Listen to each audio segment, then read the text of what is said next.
This audio presentation of Neville Goddard's Be What You Wish, Be What You Believe is brought to you by audioenlightenment.com, copyright 2012, all rights reserved.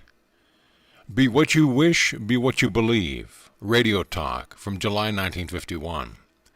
A newspaperman related to me that our great scientist, Robert Millikan, once told him that he had set a goal for himself at an early age, when he was still very poor and unproven in the great work he was to do in the future.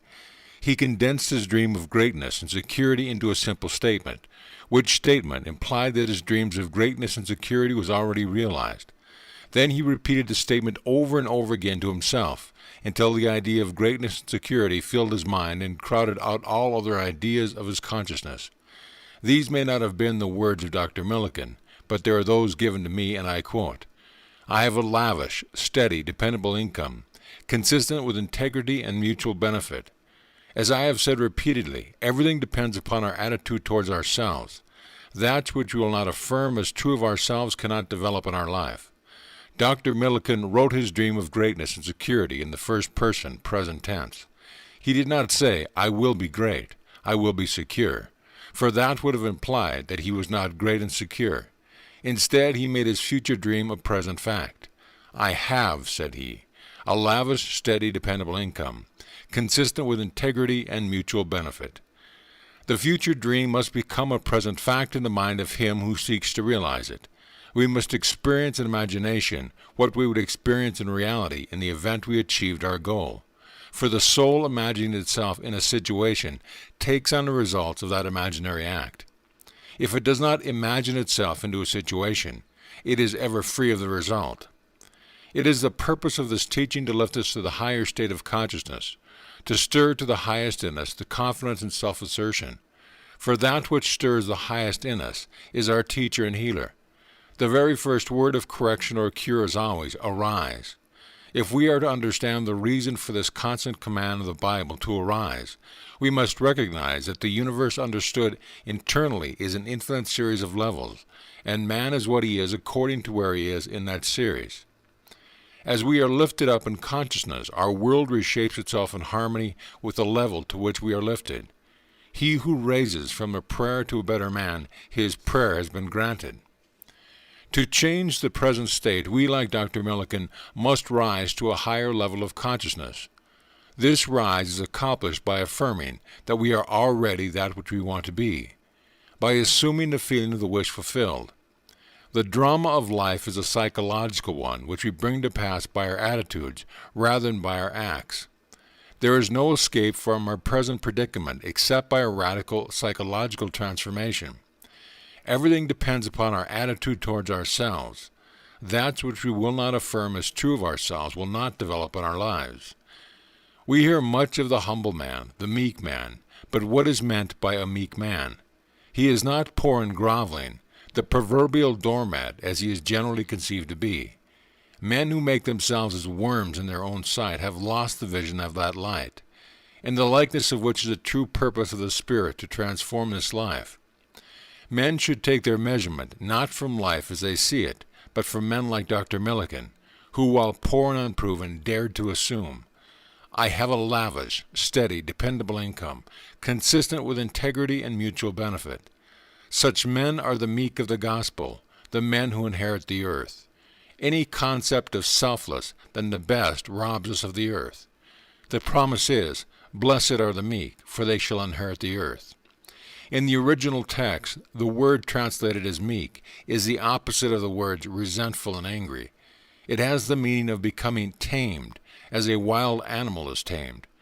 After the mind is tamed, it may be likened to a vine, of which it may be said, "Behold this vine, I have founded a wild tree whose wanton strength had swollen into irregular twigs.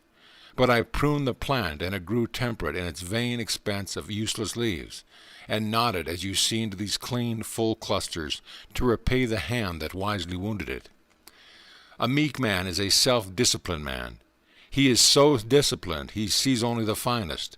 He thinks only the best. He is the one who fulfills a suggestion. "Brethren, whatsoever things are true, whatsoever things are honest, whatsoever things are just, whatsoever things are pure, whatsoever things are lovely, whatsoever things are of good report, if there be any virtue, and if there be any praise, think on these things. We rise to a higher level of consciousness, not because we have curbed our passions, but because we have cultivated our virtues.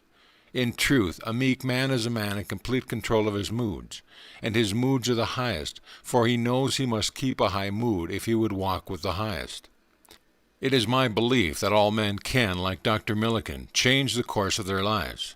I believe that Dr. Millikan's technique of making his desire a present fact to himself is of great importance to any seeker after the truth.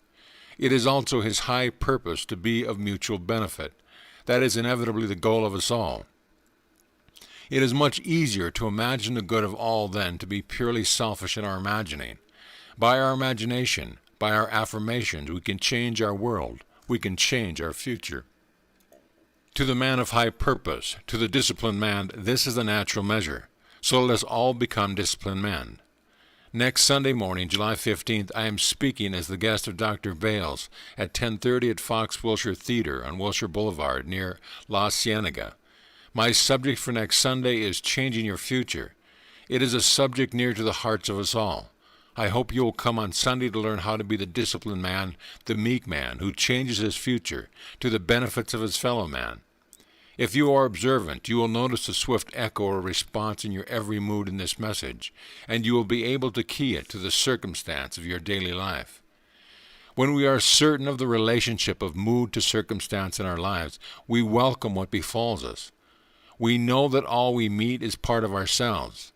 In the creation of new life, we must begin at the beginning, with a change of mood. Every high mood of man is the opening of the door to a higher level for him. Let us mold our lives about a high mood or an opportunity of higher moods.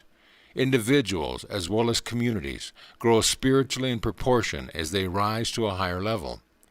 If their ideal is lowered, they sink to its depth. If their ideal is exalted, they are elevated to heights unimagined. We must keep the high mood if we would walk with the highest. The heights also were meant for habitation. All forms of creative imagination imply elements of feeling. Feeling is the ferment without which no creation is possible. There is nothing wrong with our desire to transcend our present state. There would be no progress in this world were it not for man's dissatisfaction with himself. It is natural for us to seek a more beautiful personal life. It is right that we wish for greater understanding, greater health, greater security. It is stated in the 16th chapter of the Gospel of St. John, "Heretofore have you asked for nothing in my name. Ask and ye shall receive it, that your joy may be full." A spiritual revival is needed for mankind, but by spiritual revival I mean a true religious attitude, one in which each individual himself accepts the challenge of embodying a new and higher value of himself, as Dr. Millikan did. A nation can exhibit no greater wisdom in the mass than it generates in its units. For this reason, I have always preached self-help, knowing that if we strive passionately after this kind of self-help, that is, to embody a new and higher concept of ourselves, then all other kinds of help will be at our service. The ideal we serve and hope to achieve is ready for a new incarnation, but unless we offer it human parentage, it is incapable of birth. We must affirm that we are already, that we are the hope to be, and live as though we were, knowing like Dr. Millikan that our assumption, though false to the outer world, if persisted in, will harden into fact. The perfect man judges not after appearances, he judges righteously. He sees himself and others as he desires himself and them to be.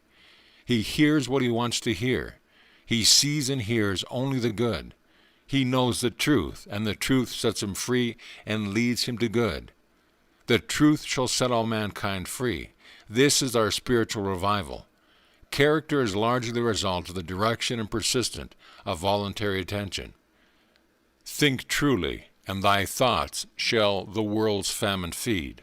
Speak truly, and each word of thine shall be a fruitful seed. Live truly, and thy life shall be a great and noble creed. End of lecture.